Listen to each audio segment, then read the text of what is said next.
Friends, IIT Madras, അതായത് Indian institute of technology മദ്രാസിൻ്റെ പുതിയൊരു recruitment notification വന്നിട്ടുണ്ട്. അതായത് ഇതിലേക്ക് ജൂനിയർ എക്സിക്യൂട്ടീവ് എന്ന് പറയുന്ന പോസ്റ്റിലേക്കാണ് വിളിച്ചിരിക്കുന്നത്. അപ്പോൾ ഓൺലൈനായിട്ടാണ് നമ്മൾ അപ്ലൈ ചെയ്യേണ്ടത്. എങ്ങനെയാണ് അപ്ലൈ ചെയ്യേണ്ട കാര്യങ്ങളൊക്കെ വിശദമാക്കാം. ഇതിലേക്ക് നിങ്ങൾക്ക് BA അല്ലെങ്കിൽ BSc ഒക്കെ ഉള്ളവർക്ക് അപ്ലൈ ചെയ്യാവുന്നതാണ്. എനി ഡിസിപ്ലിനാണ്.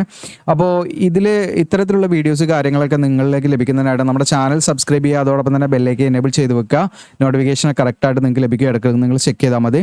അപ്പോൾ നേരെ നമുക്ക് എന്ത് ചെയ്യാം, ഒഫീഷ്യൽ നോട്ടിഫിക്കേഷനിലേക്ക് വരാം. വീഡിയോ ഇഷ്ടപ്പെട്ട ലൈക്ക് ചെയ്യാൻ മറക്കരുത്. ഇന്ത്യൻ ഇൻസ്റ്റിറ്റ്യൂട്ട് ഓഫ് ടെക്നോളജി നിങ്ങളുടെ കാണാൻ നോട്ടിഫിക്കേഷൻ വന്ന ഡേറ്റ് April 1. അഡ്വർടൈസ്മെന്റ് നമ്പർ ഇവിടെ കാണാം. അപ്പോൾ ഇതിലേക്ക് ജൂനിയർ എക്സിക്യൂട്ടീവ് എന്ന് പറയുന്ന പോസ്റ്റിലേക്കാണ് വിളിച്ചിരിക്കുന്നത്. അപ്പോൾ ഇതിൻ്റെ ക്വാളിഫിക്കേഷൻ എന്ന് പറയുന്നത് കാണാം 3 year UG degree arts and science ആണ്. അപ്പോൾ അതായത് നിങ്ങൾക്ക് BA അല്ലെങ്കിൽ BSc എനി ഡിസിപ്ലിനാണ്. BA അല്ലെങ്കിൽ BSc, നിങ്ങൾ BSc കഴിഞ്ഞവരാണെങ്കിലോ BA കഴിഞ്ഞവരാണെങ്കിലോ ഇതിലേക്ക് അപ്ലൈ ചെയ്യാവുന്നതാണ്. എനി ഡിസിപ്ലിനാണ്, എനി സബ്ജക്റ്റ് ആണ്. നിങ്ങൾക്ക് ജസ്റ്റ് BA അതല്ലെങ്കിൽ BSc നിങ്ങൾ ഗ്രാജുവേറ്റ് ആണെങ്കിൽ നിങ്ങൾക്ക് ഇതിലേക്ക് അപ്ലൈ ചെയ്യാം. SC/ST കാൻഡിഡേറ്റ്സ് ആണെങ്കിൽ 85% മാർക്ക് ഉണ്ടായിരിക്കണം മിനിമം. ദെൻ ജനറൽ ആണെങ്കിൽ 60% മാർക്ക് ഉണ്ടായിരിക്കണം. നിങ്ങൾക്ക് ഒരു പേയ്മെൻറ്റ് 18,000 രൂപ പെർ മന്ത് ആയിരിക്കും ലഭിക്കുക എന്നുള്ളതാണ് ജൂനിയർ എക്സിക്യൂട്ടീവ് എന്ന് പറയുന്ന പോസ്റ്റ്. ഇതിൻ്റെ ഏജ് ലിമിറ്റ് എന്ന് പറയുന്നത് SC/ST കാൻഡിഡേറ്റ്സിന് 30 വയസ്സും ജനറൽ കാൻഡിഡേറ്റ്സിന് 28 വയസ്സാണുള്ളത്.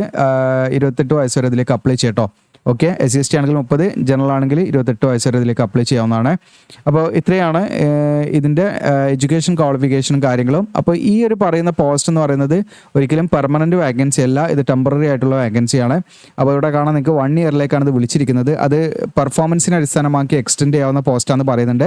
അപ്പോൾ വിവിധ പ്രോജക്റ്റ് ഓഫ് പ്രോഗ്രാമിലേക്കാണ് നമ്മൾ എടുത്തിരിക്കുന്നത് കേട്ടോ. അപ്പോൾ അതുകൊണ്ട് തന്നെ പെർമനൻറ്റ് വേക്കൻസി അല്ല, ടെമ്പററി വേക്കൻസിയാണ്. അപ്പോൾ ഇതിലേക്ക് റിട്ടൺ ടെസ്റ്റോ അല്ലെങ്കിൽ ഇൻ്റർവ്യൂ, അതിൽ ചിലപ്പോൾ മേ ബി റിട്ടൺ ടെസ്റ്റ് മാത്രമായിരിക്കാം, ചിലപ്പോൾ മേ ബി ഇൻ്റർവ്യൂ മാത്രമായിരിക്കാം. അത് ഡിപ്പെൻസ് ഓൺ അപേക്ഷയുടെ എണ്ണത്തിനൊക്കെ അനുസരിച്ച് അത് മാറുന്നതാണ്. നമ്മൾ ഓൺലൈനായിട്ട് അപ്ലൈ ചെയ്യുന്ന സമയത്ത് എന്തൊക്കെ ഡോക്യുമെൻറ്റ്സ് അപ്ലോഡ് ചെയ്യുന്ന വ്യക്തമായിട്ട് ഇവിടെ പറയുന്നുണ്ട്. ആ അപ്ലോഡ് ചെയ്യുന്ന ഡോക്യുമെൻറ്റ്സ് ഇൻ്റർവ്യൂവിന് പോകുന്ന സമയത്ത് നമ്മളെ കയ്യിൽ ഉണ്ടാവുകയും വേണം. റീസെൻ്റ് ആയിട്ടുള്ള റെസ്യൂമെ നമ്മൾ അപ്ലോഡ് ചെയ്യണം. അതുപോലെ ഫോട്ടോഗ്രാഫ് അപ്ലോഡ് ചെയ്യണം. സർട്ടിഫിക്കറ്റ് ഡിഗ്രിയുടെ ഒറിജിനലിൻ്റെ അത് അല്ലെങ്കിൽ പ്രൊഫഷണൽ അപ്ലോഡ് ചെയ്യാം. അതുപോലെ പിന്നെ നിങ്ങൾ SC/ST OBC അങ്ങനെയുള്ള കാൻഡിഡേറ്റ്സ്, OBCൻ്റെ വേണ്ട, OBCക്ക് ഇതിൽ റിസർവേഷൻ കാര്യങ്ങൾ പറയുന്നില്ല, SC/STൻ്റെ ആണ് പറയുന്നത്. അപ്പോൾ SC/ST കാറ്റഗറി ആണെങ്കിൽ അവർ ആ ഒരു സർട്ടിഫിക്കറ്റിൻ്റെ ഫോമായിട്ട് എന്ത് ചെയ്യുക, കോപ്പി ജസ്റ്റ് നമ്മൾ സ്കാൻ ചെയ്ത് അപ്ലോഡ് ചെയ്യണം. ഇത്രയും കാര്യങ്ങളാണ്. ഇത് പിന്നെ നിലവിൽ IIT മദ്രാസിൻ്റെ വിവിധ പ്രോജക്റ്റിൽ വർക്ക് ചെയ്യുന്നവർക്കുള്ളതാണ്. NOC നമ്മൾ നോക്കണ്ട. ഓക്കെ, ഇത്രയും ഡോക്യുമെൻറ്റ്സ് നമ്മൾ അപ്ലോഡ് ചെയ്യണം. ഓൺലൈനായിട്ട് അപ്ലൈ ചെയ്യുന്നതിൻ്റെ ലാസ്റ്റ് ഡേറ്റ് 21 April ആണ്. April 21 വരെ നിങ്ങൾക്ക് അപ്ലൈ ചെയ്യാവുന്നതാണ്. ബാക്കി ഡീറ്റെയിൽസ് ഒക്കെ ജനറലായിട്ട് കുറച്ച് കണ്ടീഷൻസ് ആണ്, അതിൽ കൂടുതലായിട്ട് കാര്യങ്ങളൊന്നുമില്ല. പിന്നെ നിങ്ങൾക്ക് ഈ പറയുന്ന എന്തെങ്കിലും ഡൗട്ടോ കാര്യങ്ങളൊക്കെ ഉണ്ടെങ്കിൽ കോൺടാക്ട് ചെയ്യാനുള്ള നമ്പർ കാര്യങ്ങളൊക്കെ അതിൽ കൊടുത്തിട്ടുണ്ട്. ഇത്രയാണ് ഇതിൻ്റെ നോട്ടിഫിക്കേഷൻ റിലേറ്റഡ് കാര്യങ്ങൾ പറയാനുള്ളത്. അപ്പോൾ നമുക്ക് ഇതിലേക്ക് എങ്ങനെയാണ് അപ്ലൈ ചെയ്യേണ്ടത് നോക്കാം. അപ്പോൾ നമ്മുടെ വീഡിയോയുടെ ഡിസ്ക്രിപ്ഷനിൽ ഞാൻ അപ്ലൈ ചെയ്യുന്ന ലിങ്ക് തരും, അതിൽ ക്ലിക്ക് ചെയ്യാം.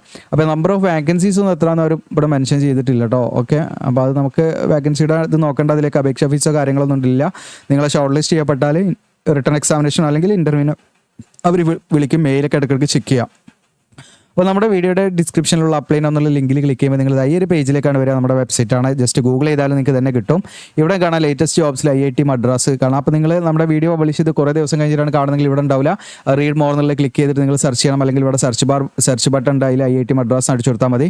ഓക്കെ, അപ്പോൾ ഞാനിവിടെ IIT മദ്രാസ് ജൂനിയർ എക്സിക്യൂട്ടീവ് എന്നുള്ളതിൽ ക്ലിക്ക് ചെയ്യുന്നു.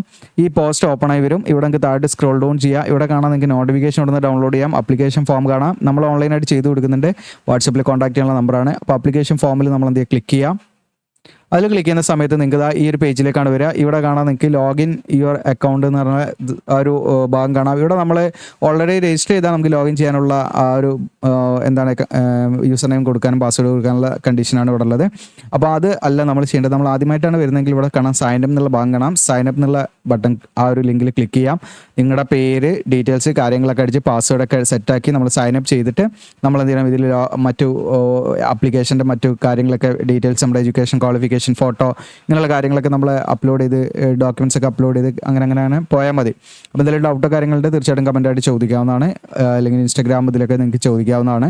അതിൻ്റെ സ്ക്രീൻഷോട്ട് കാര്യങ്ങൾ അയച്ചു തന്നാൽ മതി. ഓക്കെ, അപ്പോൾ ഇത്രയാണ് ഇതിൻ്റെ കാര്യങ്ങൾ. അപ്പോൾ ഇത് യൂസ്ഫുൾ ആണെങ്കിൽ നിങ്ങൾ എന്ത് ചെയ്യുക, ഷെയർ ചെയ്യുക, സബ്സ്ക്രൈബ് ചെയ്യുക, ലൈക്ക് ചെയ്യുക. Thank you.